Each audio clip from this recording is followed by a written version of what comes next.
Vitor. Vitor, qual é o seu sobrenome? Pera lá, Vitor Santos. Vitor Santos. Vitor Isso Santos, aí. perito. Perito facial, exatamente. É isso aí. Como assim, perito? Você trabalha com... Perícia judicial, facial. O que é perito? O que faz... Um perito facial? Boa. Perfeito. O perito facial é especialista que consegue decodificar expressões faciais. Trabalha analisando o comportamento não verbal. De maneira resumida, Regina, sabe, por exemplo, quando você vê um caso e fala assim, será que a pessoa está mentindo? Você está falando de crime. Crime, isso. Mas por exemplo, pode ser um crime sexual, pode ser um homicídio. Assassinato, claro, homicídio. Assassinato, claro, também. Mas a gente avalia, em resumo, o comportamento não verbal para tentar entender possibilidades de quando a pessoa está dissimulando. Senhor Jesus. Eu via, por exemplo, o comportamento de afastamento e foi inconsciente. Foi inconsciente, eu dei um pulinho para trás. Gerou um pequeno desconforto, você falou, meu pai, calma, dá um tempo aí, né? Mas de maneira resumida, um perito facial é alguém que tem certificação internacional no reconhecimento de microexpressões faciais, que são eventos bem rápidos que acontecem na nossa face, revelando que emoção a gente está sentindo naquele momento. Aí, com base na análise facial, em outros canais, né? Voz, toque, proxêmica, eu consigo entender se a pessoa está dissimulando ou não. Ô, Vitor, mas esses movimentos involuntários e muito rápidos e tal, são universais? São universais. É muito interessante, né? Porque a ideia sempre foi, assim, no primeiro momento oposta, né? Você pensa assim, pô, culturalmente, né? Vou dar um exemplo aqui. A distância íntima na Rússia, por exemplo, e no Brasil é muito diferente. Isso é muito cultural. No Brasil, eu estou na sua distância íntima em 30 centímetros. Na Inglaterra, enfim, na Europa, 1,20 m eu já estou invadindo a sua distância íntima. Isso antes da pandemia. Exatamente, agora a coisa mudou totalmente. Mas para você ver, culturalmente, a linguagem corporal ela sofre uma influência muito maior. Comportamento facial, não. Porque o que acontece? Que coisa. Quando a gente processa uma emoção, a gente faz diversas alterações no nosso corpo para lidar com aquele estímulo. Então vamos imaginar assim, né? A microexpressão facial, ela é uma explicação que surge junto com a teoria da evolução. Tá. Então a etologia explica o comportamento facial, dentre várias outras alterações. Imagine os nossos ancestrais. O pessoal que está em casa, imagina lá, está um grupo de ancestrais caçando, porque a gente se desenvolveu de forma biopsicossocial em grupo. Eles estão caçando, não existe uma forma de linguagem complexa de comunicação. Um ancestral avista um predador, um tigre-dente de sabre, por exemplo, que era muito comum na América Latina até 35, 40 mil anos atrás. Então ele avista um tigre-dente de sabre, o que ele ia falar? Pô, galera, deu ruim, não tinha como se comunicar, né? O que ele fazia? Gritava? Ele tinha uma expressão facial de medo e ao virar, todo o grupo sabia que tinha algo errado naquela direção. Então a comunicação era toda... Não verbal, tanto a linguagem corporal, a expressão facial. Então, o que os neurocientistas, neuropesquisadores renomados da biologia das emoções, como Antônio Damasio, entendem? Que o comportamento facial é mais uma das muitas alterações que a gente processa momentaneamente quando sente uma emoção para lidar com o estímulo. Nesse caso, do nosso ancestral, além da expressão de medo, que ele socialmente denuncia para o grupo o que está acontecendo, ele tem alguns deslocamentos de fluxo sanguíneo para os músculos da coxa, a oxigenação dele fica mais elevada porque ele precisa de energia para fugir. Então a gente entende também que cada emoção tem uma cascata de respostas diferentes. Por exemplo, a raiva. Você já ficou com raiva de ficar quente?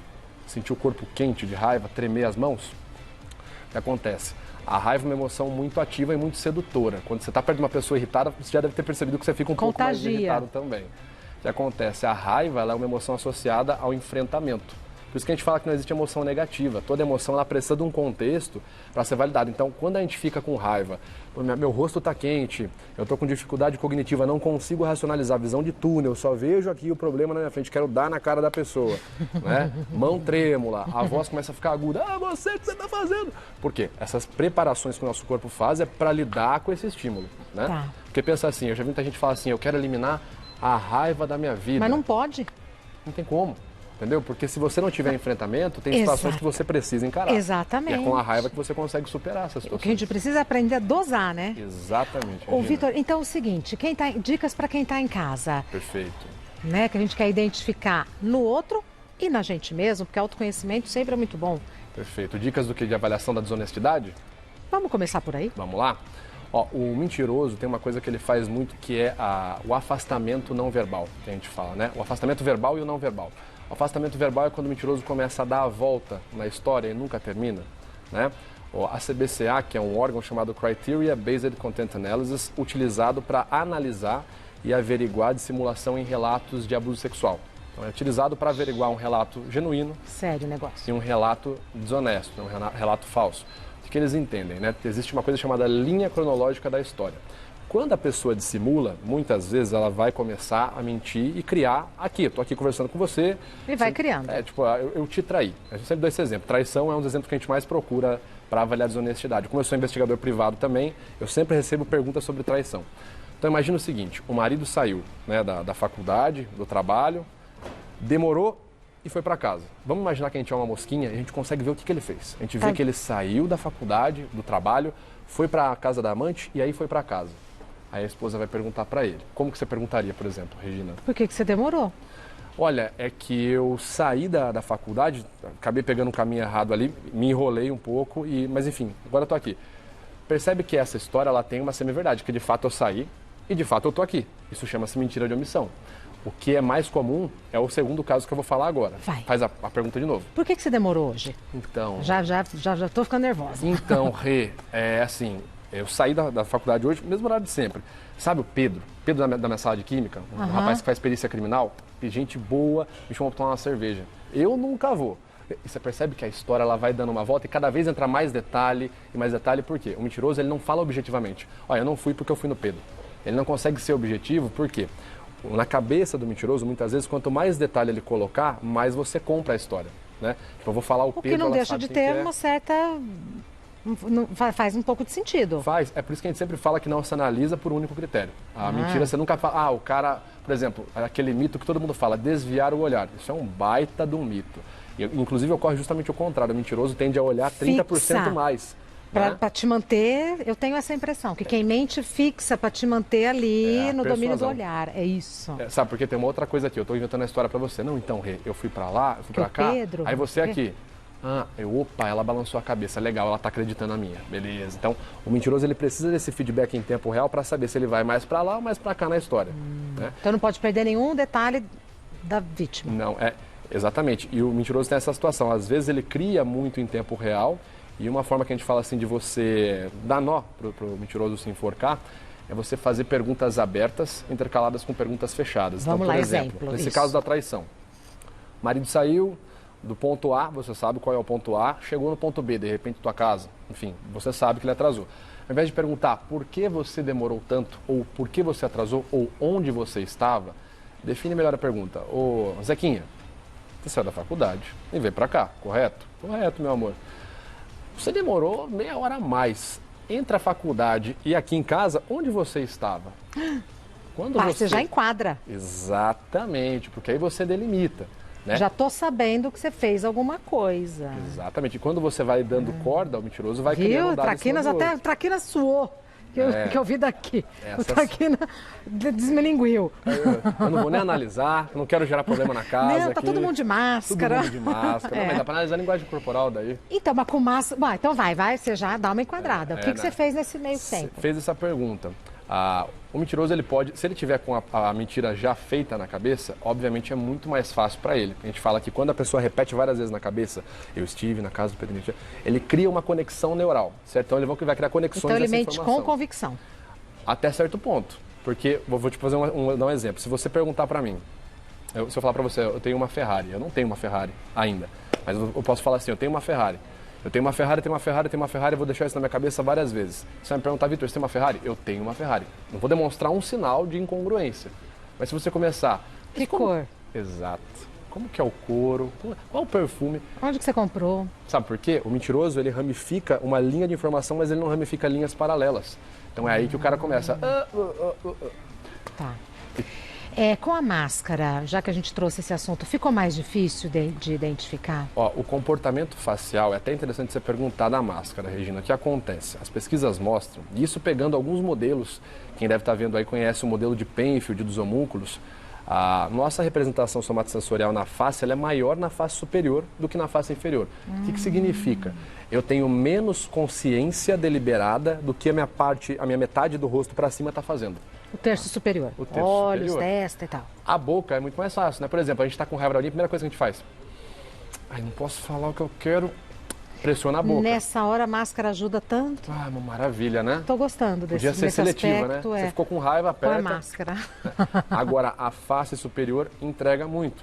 Alguns estudos mostram que a gente não consegue controlar mais do que 30% da face superior de forma deliberada. Porque se você pensar, é praticamente nada, né? Eu não quero mostrar que eu estou com raiva.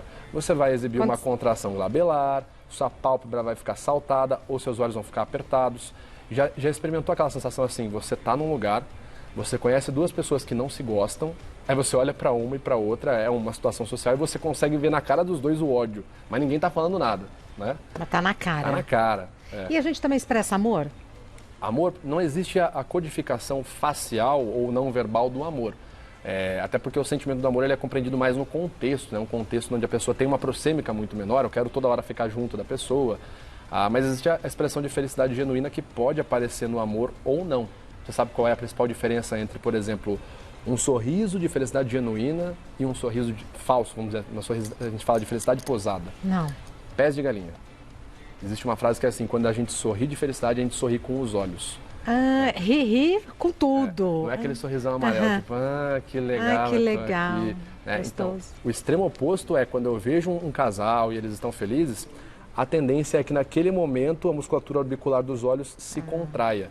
A gente vê isso em foto, né? Quando alguém tira uma foto da gente, a gente tá rindo gostoso. Tá assim, é uma cara muito cara de cavalo, um sorrisão lindo, maravilhoso, né? Vitor, eu sei que você mandou uns vídeos pra gente, vou te pedir um minutinho que a gente já vai ver esses vídeos, que são ilustrativos, Sem né? problema, isso pra gente entender ali na prática o que acontece, né? Perfeito. Pra gente desconfiar em casa. Legal, a gente tá com alguns casos bem polêmicos aí, Regina. Temos o DJ Ives, temos o caso do MC Kevin. Famosos. Qual que você acha que é mais interessante? Você acha que a gente vai falar de quantos? Uns 2? Por aí. Né? A gente pode começar com o do... A gente tem do Márcio Smelling também. Aquela situação da agressão, lembra? Dele com a calabresa? Isso. Vamos ver? Pode ser, o Smelling ou o Ives, tanto faz. O Ives está bem recente, o pessoal lembra bastante também. Que foi o da agressão. Então vamos do Ives. Mas não tem nada de agressão no vídeo, é só ele falando. Não, tá? DJ Ives, tá bom. Vamos ver o DJ Ives. O depoimento dele, né? Isso, vamos lá. A coisa mais errada que eu fiz na minha vida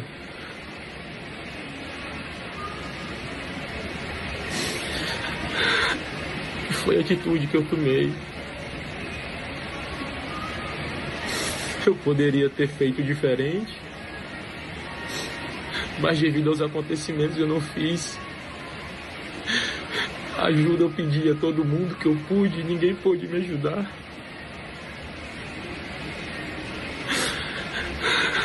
O que eu fiz com a Pamela não posso mais voltar atrás.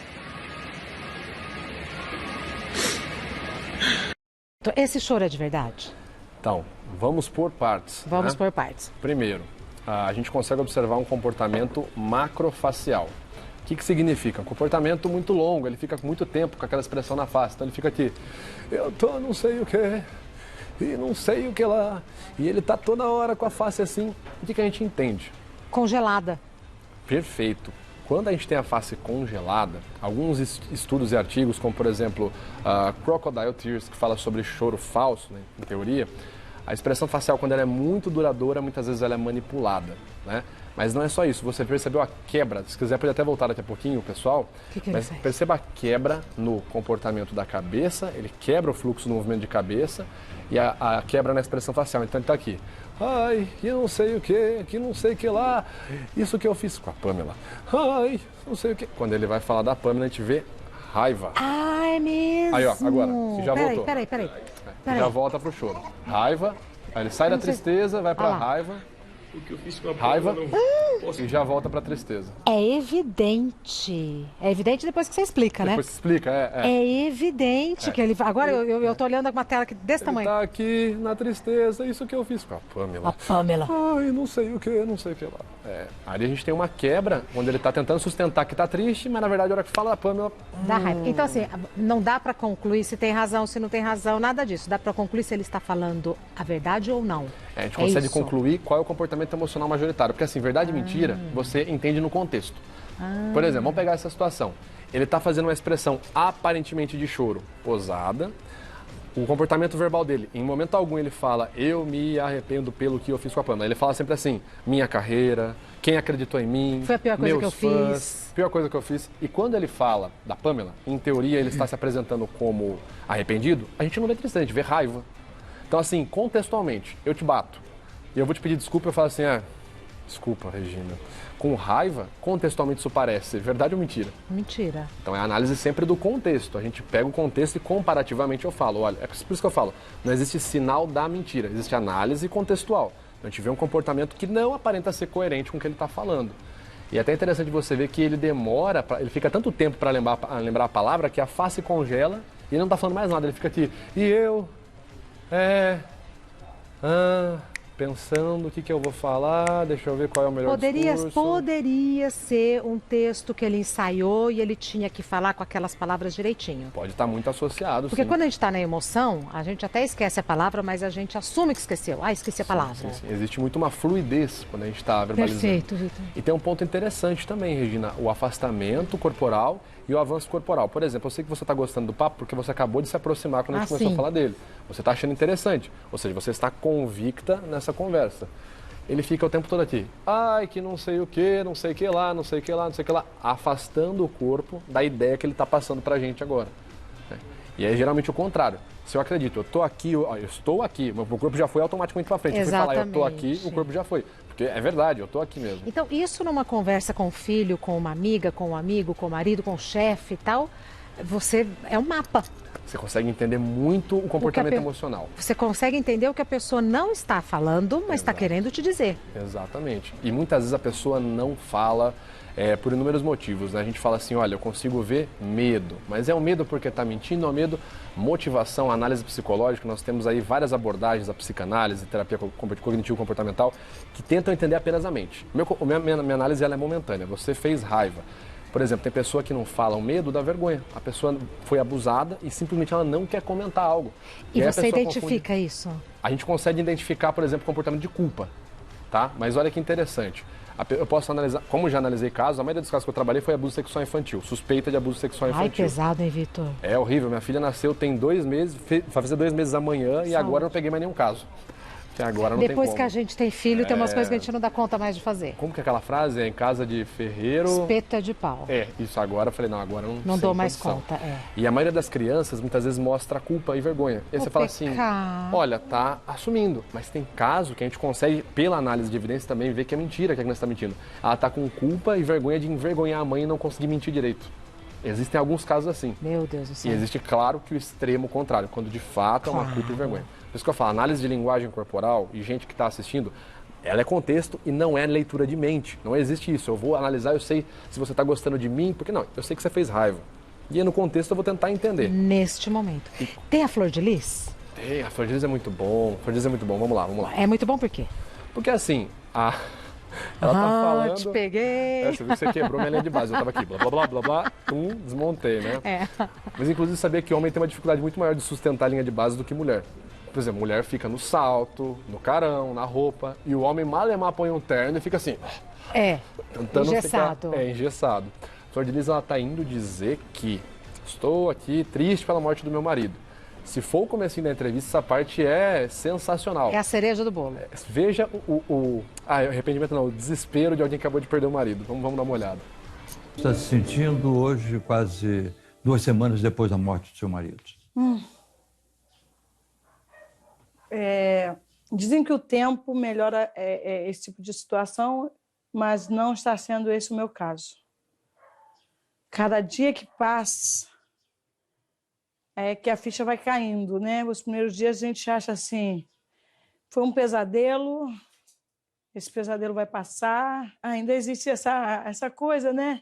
De achar que ele está escondido. Que vai aparecer a qualquer momento. Que vai aparecer, que não passou de um pesadelo. E que a realidade dele estar vivo vai voltar a qualquer momento. Vamos fazer um exercício prático? Regina, alguma coisa que você gosta na sua vida hoje? Fala pra mim, objetivamente aqui. Mas, por exemplo... Qualquer coisa. Uma comida, uma pessoa, uma situação... Qualquer coisa. Praia. Tá, você gosta de praia? Amo. Por quê? Consegue me relatar rapidinho por quê? Porque eu gosto do contato com a natureza. Lembra de alguma vez que você esteve na praia muito bacana? Já lembrei. A expressão de felicidade? Na hora que você lembra. Marido acabou de morrer. Isso foi um sorriso de felicidade. totalmente fora do contexto quando comparado. Agora você bizarro, falando, né? porque eu já assisti o vídeo, como você é de casa, depois que ele falou. Você acabou de perder o marido. Vocês viram o sorriso que a Regina fez? Foi literalmente o mesmo sorriso dela. Só que aqui ela está falando de algo que ela gosta. E ali, na Flor de Lis, em teoria, ela está dizendo que está triste pela morte do marido. E neste momento, só realçando, neste momento foi a emoção que ela expressou. Que é uma emoção aparentemente incoerente com o que está sendo verbalizado e o contexto, né? E perceba que a resposta dela não é verbal em nenhum momento. Eu estou triste, eu estou me sentindo mal. Não existe essa verbalização. Dizem que com o tempo melhora. É mesmo, tá vendo assim? Vitor? Dizem que com o tempo melhora, mas não está sendo este o meu caso. Olha o afastamento verbal. O cara dá a volta na praça, mas não fala de forma direta. Eu estou arrasada porque eu perdi o amor da minha vida, por exemplo. Praia. Por quê? Porque eu gosto da natureza. Imagina, o que você gosta? Eu gosto de um lugar um pouco assim, mais voltado para a natureza, que tenha água, tenha um pouco de areia. Praia? Ao invés da pessoa ser objetiva, ela dá um afastamento muito longo. Ontem passou uma entrevista no Fantástico do vice-governador de Mato Grosso, que está se separando, e aí tinha o depoimento dele, tinha o depoimento da moça com quem ele foi casado e tal. E eu fiquei me perguntando, eu falei, quem será que está falando a verdade e tal? O Vitor saberia. Quem mora lá em casa comigo sempre sabe essas coisas. Vitor saberia. Esse caso da Flor de Lis é legal, que eu analisei ele, 2 anos depois, me chamaram para fazer uma matéria, porque, entre aspas, falaram que eu acertei a análise, porque ela foi indicada... Quando eu fiz essa análise aí, ela não era nem investigada ainda. E depois ela foi acusada, inclusive agora parece que foi presa como mandante do crime. Foi. Aí 2 anos depois foram fazer a matéria comigo. A mesma equipe que fez essa matéria foi fazer comigo, tipo, Mas você não acertou o desfecho do caso? Você identificou Exato. a emoção dela naquele momento? Você não valida uma análise como precisa por uma matéria de jornal. Como que você valida essa análise funciona? Por artigos científicos e pesquisas. Tá. Né? Matéria de jornal é uma matéria de jornal, até porque entre a pessoa sair como culpada ou inocente, não é um resultado confiável de que a pessoa mentiu ou falou a verdade, porque você tem pessoas que mentem e saem como, por exemplo, inocentes e o contrário. Então, se você quer ver se uma análise é confiável, busque a certificação científica dela, tá? Só uma dica pro pessoal que está em casa. Tem mais um pedaço do vídeo, vamos ver? Bora. E contando do que a gente tinha vivido naquela noite, que tinha sido uma coisa especial entre nós dois, entre o casal, né? A gente vinha caçoando do que a gente tinha feito, brincando.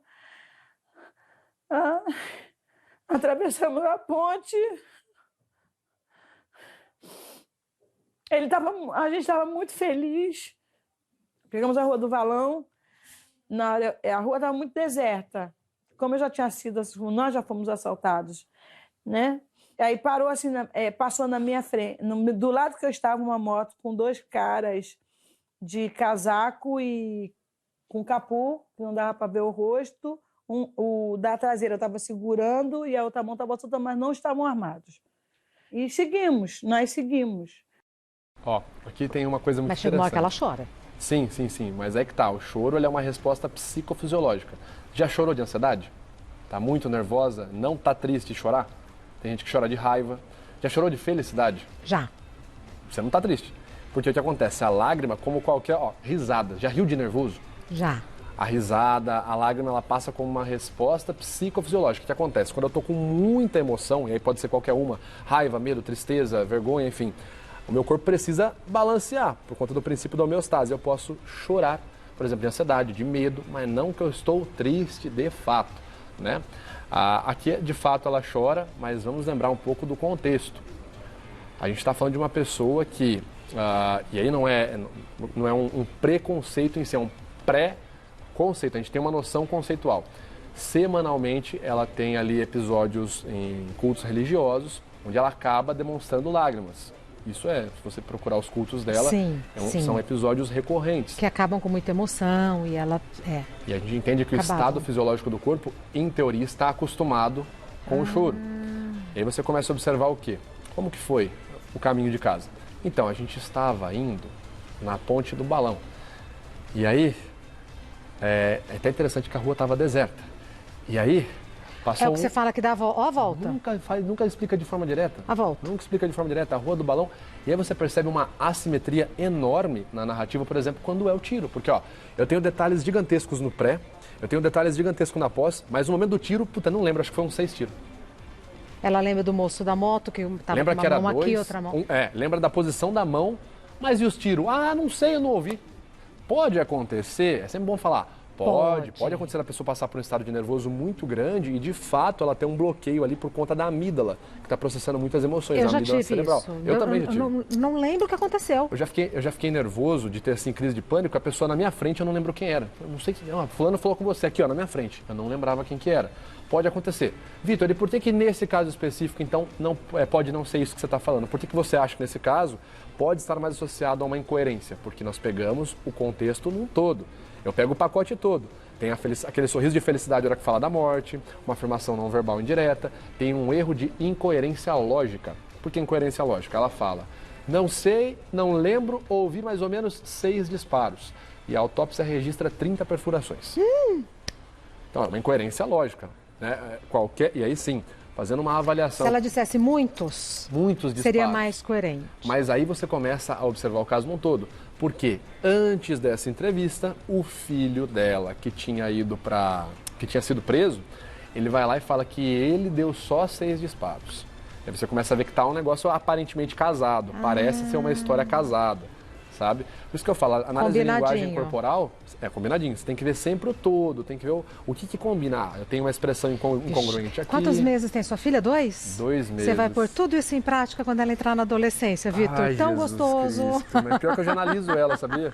Mentira, com 2 meses, Vitor? O quê? Tem estudos que comprovam, bebês com 2, 3, 5 e 9 meses de idade, a expressão facial deles é a mesma e a expressão fica mais intensa quando o pai e a mãe estão perto, sabia? Isso a gente eles dissimulam a expressão só para você chegar perto deles? Não é demais? É demais. Sabe, é uma experiência maravilhosa ter filho. Já venho, a gente vai ver mais um vídeo. Escolhe com a produção qual que você quer mostrar. Perfeito. Porque ele trouxe vários. Conversa agora vai ser diferente em casa. Conversa em casa vai ser diferente. A partir de agora, tudo mudou. É o que eu sempre falo. Quer pegar o pessoal, alterna entre pergunta aberta e fechada e pergunta surpresa. Então vamos lá, pergunta aberta. Onde você esteve? Perfeito. Pergunta fechada. Pergunta de sim ou não. Então você veio direto pra cá. Sim ou não. Então fechada é sim ou não. E pergunta surpresa? Que número você calça? Você quebra a linha de raciocínio da pessoa. E se eu te falar Você já jantou, por exemplo? Você já jantou? Se eu te falar que num programa ao vivo, eu quase travei. Por quê? Porque eu estava explicando exatamente isso e estava relatando um dia que eu participei de um interrogatório. E assim, o que aconteceu? Os policiais... Posso contar? É bem rapidinho essa história. Pode. Os policiais estavam interrogando o suspeito e estavam lá no interrogatório sequencial e o suspeito ficava na mesma história, ficava em looping na mesma história. A gente saiu, eu falei, olha, tenta fazer uma pergunta surpresa, pergunta qual é a cor da cueca dele. E eu tô lá no programa contando essa história. A apresentadora me pede para demonstrar. Você pode demonstrar ao vivo? Eu viro pro lado e tá... Acho que é a Renata Kirten, a modelo. Aí te desnorteou. Não, mas calma, ela tá com uma saia, ela tá sentada do meu lado. E eu assim, por exemplo, Renata, qual a sua idade? Seu nome? Tá? Imagina que eu tô seguindo... Pessoal, vamos lá, vamos imaginar que é um interrogatório. E eu explicando, todo técnico, né? Imagina que eu estou com perguntas pré-programadas e blá blá. E ela, não sei o quê, não sei o que lá. Sua idade? Renata, qual a cor da sua calcinha? Ela... Hoje eu não tô com calcinha, eu tô sem. Aí eu aqui. E o pior é que é uma situação que se eu olho eu já tenho que ver, entendeu? Eu já tenho que voltar ali, olha que refletor bonito, né? Então esse dia ela fez na prática. Surpresa. Ela fez na prática o que eu estava explicando. Eu falei, foi um argumento pró-ciência que você fez, que você me quebrou, mas foi pro bem da ciência. Sabe? Então se eu tô sendo também, porque eu tô pensando muito eu e fazer as perguntas. E vocês estão fazendo as perguntas para mim? Resposta surpresa. Resposta surpresa. Tem um livro muito bacana, o livro, eu não vou lembrar o nome do livro, o autor é o Darren Brown, que é um hipnólogo, enfim. Mas ele fala assim, quer desarmar um valentão numa briga? Ele fala, né? Eu tava numa briga de bar, um rapaz veio para cima de mim me empurrando, eu fui na cara dele e falei assim, sabia que a bitola inglesa é 1,40 centímetros? Pronto, quebrou. Bitola inglesa? Tá. Saiu. Então, resposta surpresa. Qual é o vídeo que a gente vai ver? Márcio Smelling. Márcio Smelling. Ele é Dani Calabresa, né? Que teve ali. Suposto abuso sexual, isso, assédio, né? Assédio, Assédio moral, inclusive. Você pode falar que atos foram esses que você hoje reconhece como errados e que você reavaliou? É muito doloroso para mim ter que sentar com a minha ex-mulher e contar, porque só me interessa a verdade agora. Então eu sentei com a minha ex-mulher e contei tudo que eu tinha feito.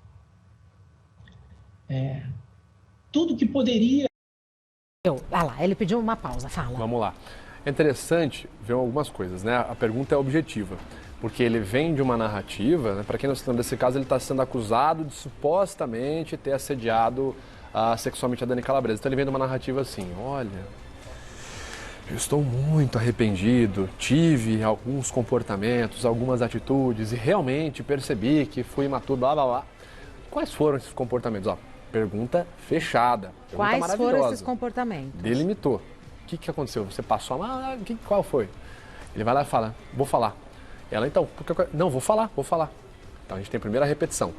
O mentiroso pode utilizar a repetição para ganhar tempo. Então, o que você fez? O que eu fiz? Você quer saber o que eu fiz? Ah, o que eu fiz você quer saber. Tá, você fala no caso, esse caso que a gente está comentando. Eu vou sempre repetindo por quê? Enquanto eu repito, o cérebro é muito bom, muito rápido, eu começo a pensar em outra narrativa. Eu vou falar isso aqui. Aí ele fala que o mais difícil foi sentar com a mulher e assumir. Como que você vê isso? É interessante perguntar, entre aspas, pro leigo. Como você vê isso? Eu te pergunto assim, o que você fez de errado? E aí você fala assim, olha, vamos lá, você quer saber sobre o caso com a Dani Calabresa que eu fiz de errado? A minha mulher, eu não consigo mais olhar na cara dela. Por que a minha mulher? Até porque como jornalista, a gente vai ficando ansiosa, porque não foi isso que eu te perguntei. Exatamente, não foi isso que eu te perguntei. Eu te perguntei o que... É que né, numa entrevista você não pode vir com esse... Porque é muito grosseiro você ser direto. Já dei treinamento para jornalistas, os jornalistas falam assim, Vitor, mas na prática não dá para fazer isso. Não dá, porque você não pode perder... Uma entrevista pressupõe... O cara levanta e sai. E as duas partes toparem a conversa, né? Não é um interrogatório. Mas vamos lá, o que a gente entende? O mentiroso, a pessoa que está dissimulando, e lembrando que eu não estou dizendo que nenhuma, que as pessoas que a gente analisou aqui, que a gente comentou, enfim, estão mentindo. A gente está só fazendo comentários técnicos aqui e curiosos. O mentiroso, ele tem uma tendência a jogar muito com a sua interpretação da situação. Então ele vai trabalhar o que você acha dele. Por exemplo, eu vou dissimular. O que parece mais interessante se eu quero dissimular? Você me perguntar, Vitor, você, por exemplo, você assediou a Dani Calabresa? Eu falar, não assediei não. Não assediei? Vamos supor que eu assediei mesmo. Ou isso aqui te compra mais. Regina, eu acho curioso você perguntar se eu assediei, porque assim, eu acabei de confessar pra você que eu sou um pai de família. Tô com uma filha de 2 meses. Venho Como de é uma que você família... me vem com uma pergunta dessa? Porque aqui eu estou jogando com o emocional. E o emocional, o pessoal que está em casa, ele sempre vai ganhar. O mentiroso, ele vai tentar fazer uma coisa que a gente chama apelo para a emoção. Então a argumentação dele vai tentar tirar o emocional de você. Porque se eu estou emocionado, eu não estou pensando de forma crítica. Até por isso que eu tenho um curso chamado O Poder do Pensamento Lógico, que é para ensinar a galera a observar a situação de forma crítica. Não, isso numa DR faz toda a diferença, seja de novo, com o chefe, com filhos, com tudo, você colegas, consegue olhar. Porque às vezes quem vai pela razão tem uma postura e quem vai pela emoção tem outra. E aí não acontece a conversa. Conflita, porque a razão e a emoção sempre é conflitante. Mas tem 2 coisas pontuais diga. Ali nele que são assim, bem chamativas. Claro que além dele não falar, fazer um argumento super afastado verbalmente, ele em nenhum momento responde o que são os comportamentos, mas o ponto principal ele faz assim, porque ele faz esse comportamento aqui, ele puxa a musculatura chamada de risórios, que é o AU20, então com codificação facial, e o platisma, que é esse músculo do pescoço. É quando faz... Microexpressão de medo. Ali, ó. Ia lá. Várias vezes ele puxa a musculatura aqui do lado, deixando a expressão lateral, a arcada dentária lateral mais exposta. Além de expressar medo em excesso, quando ele fala assim, o que eu só quero é a verdade, ele nega com a cabeça. O que eu só quero é a verdade. Se quiser passar de novo com o som, dá pra ver certinho. É a verdade, deixa eu ver. Pra mim. Medo. Você pode falar engolido em seco. Que atos medo de novo. esses que você hoje reconhece como errados e que você reavaliou?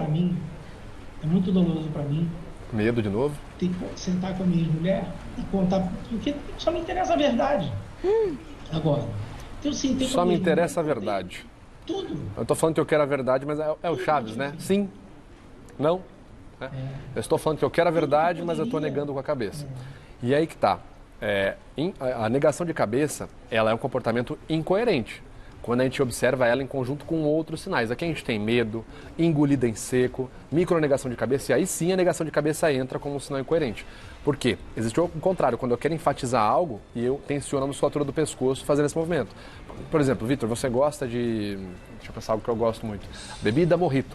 Demais. Muito. E aí eu tensiono a musculatura do pescoço para reforçar. Exatamente. Por isso que tem que ver contexto e tem que ver multicanais. Ou seja, né, Vitor, conversar é uma arte, não? Concordo. Conversar é uma... Porque eu não estou nem pensando no seu trabalho como perito, estou pensando na nossa vida cotidiana. É interessante.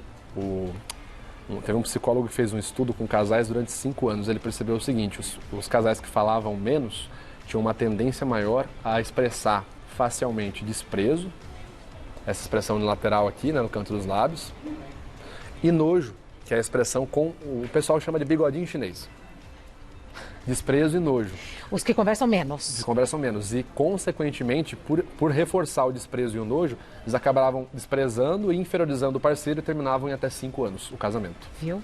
Então, conversar é uma arte e é necessário. E é necessário, por mais doloroso e difícil que seja. Ele tem um canal no YouTube que chama Metaforando. Metaforando. No Instagram ele está como metaforando.vitor. É isso. É isso Metaforando.vitor. Não é Victor, é Vitor. E o curso dele, O Poder do Pensamento Lógico.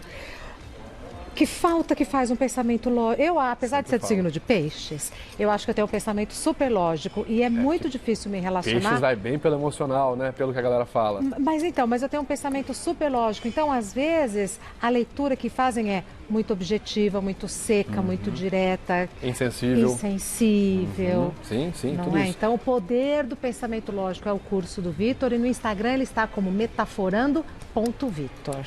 É isso aí, estamos lá. Muito obrigada. Eu agradeço, muito Regina. obrigada. Obrigado pelo convite. Fiquei com vontade de ficar sabendo das vamos- entrelinhas do bate um papo, comportamento. a gente bate um papo depois.